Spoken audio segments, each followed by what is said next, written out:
Barcelona, Mallorca, Malaga, and now Madrid. More and more cities across Spain are saying enough to mass tourism. Pablo has lived in Madrid's Lavapiés neighborhood for over 9 years.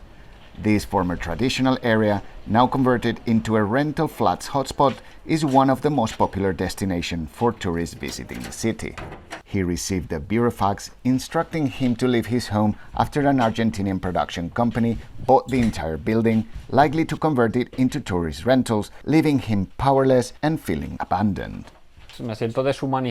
I feel dehumanized because this is what happens when a basic necessity becomes a market commodity. Some essentials should never be subject to speculation. Lavapiés is one of Madrid's 4 high-tension areas, but a growing trend sees large companies acquiring buildings in other parts of the city.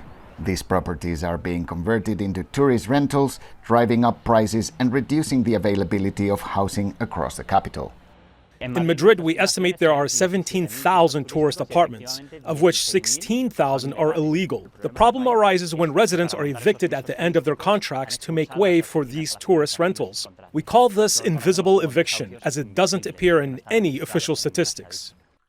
Securing long-term accommodation in Madrid is becoming increasingly difficult, with prices soaring well above the average for locals. The market now targets high-income tourists, exacerbating the challenge for residents.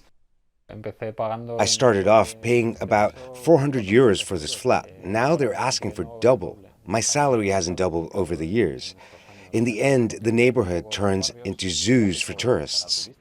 City center neighborhoods are being transformed, with old familiar stores being replaced by chain outlets and trendy shops for tourists.